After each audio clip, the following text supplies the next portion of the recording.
The Bernstein Bears and a Messy Room. The Bernstein Bears and a Messy Room. Two baby Matts. That's what she called Eamon before he was born. Love, your Auntie Kate. Your grandmother gave your mom and I this book when we were younger. Make sure you always tidy up your toys. Yeah, right. And it says, when small bears forget to pick up, store, and stash, some of their favorite things end up in the trash. Ooh, that's no good, huh? I'm gonna open this book. Bernstein Bears in the Messy Room. From outside the bear's treehouse, which stood beside a sunny dirt road deep in bear country, looked very neat and well kept. The flower bed sparkled with red, yellow, and blue tulips. The woodwork was freshly painted and in good repair. The grass was cut and the vegetable patch was properly weeded. Even the bird's nest that perched on one of the treehouse branches was well trimmed. Let's go take a look at the bird's house. Stop looking at it. Stop looking at the bird's house. Stop looking at it. Look in the book, buddy.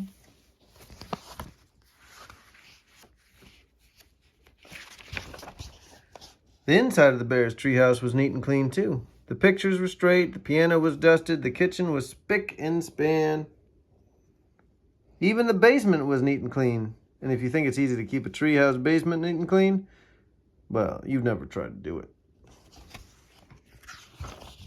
Yes, the bear's treehouse was a lesson in neatness and cleanliness, except for one place, Brother Bear and Sister Bear's room.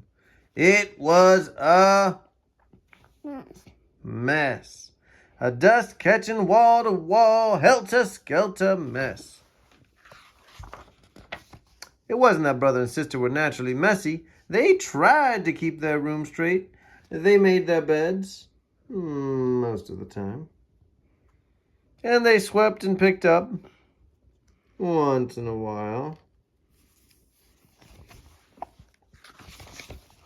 The trouble was that when cleanup time came, they spent more time arguing and cleaning. How am I supposed to sweep?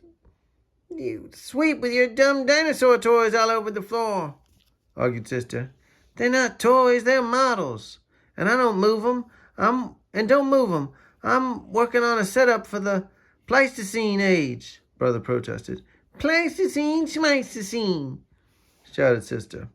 Not only was Brother and Sister's room a mess, but Brother and Sister were getting to be a mess too. Always arguing about cleanup and chores instead of working as a team. Pleistocene, schmeistocene. What usually happened was that the cubs argued. While the cubs argued whose turn it was to do what, Mama took the broom and did the sweeping herself. And she often did the picking up too. That was the worst part, the picking up.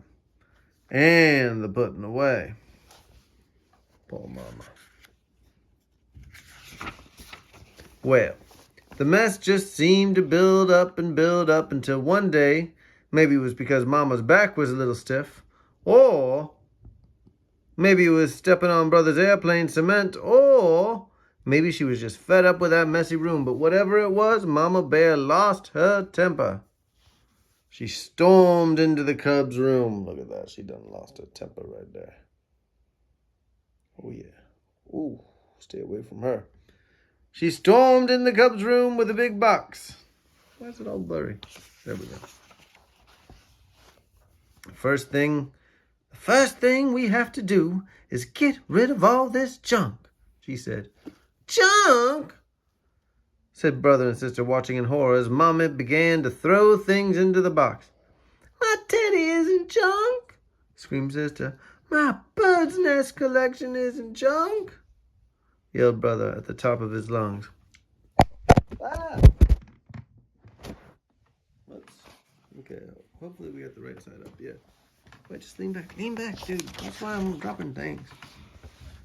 That screaming and yelling was so loud that it reached Papa, who was in his workshop overhead, putting the finishing touches on a batch of chairs that had been ordered by one of his customers. He couldn't imagine what was wrong. He hurried up the stairs and looked into the messy, noisy room. It didn't take a deep thinker to figure out what was going on. Good thing for that. Papa wasn't known for his deep thinking. Papa got Mama and the cubs' attention and called a family meeting right then and there. Quiet! Now, the mess has really built up in this room, he said. In fact, it's the worst case of the messy build-up I ever seen. And it isn't fair. It isn't fair to your mama and me because we have a lot of other things to take care of.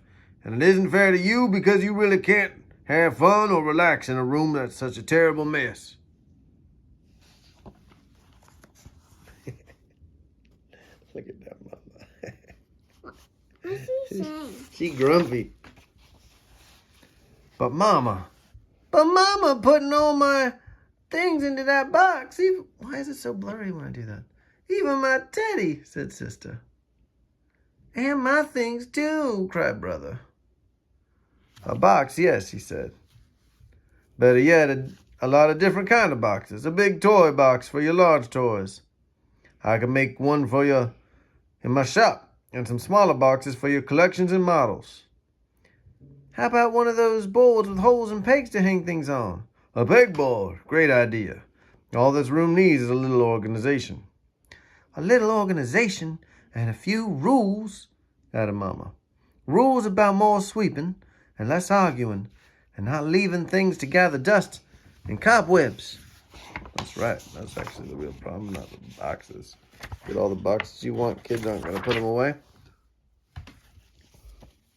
Papa set to work making a fine big box and a large pegboard, while the cubs and Mama sorted out toys, books, games, and puzzles and put them into boxes that fit neatly into the closet. Every box was clearly labeled. Some of the cubs' things did end up in Mama's big throwaway box. Not Sister's teddy, of course, but some of Brother's bird's nests and the crumbling falling apart ones. It was a very big job cleaning up all that messy build-up, but after a lot of straightening up and putting away, the job was finally finished. Wow, said Brother. That was quite a job, but it was worth it. It looks like a whole new room, said Sister. The cubs were right. I sure did. Look at that. And Papa had been right, too. It was so much more enjoyable to live in to live in a neat, clean, well-organized room. And so much more relaxing. It wasn't as exciting to open the big storage closet now, but it was a lot more practical and a lot more fun. The end. I'm just doing a little one.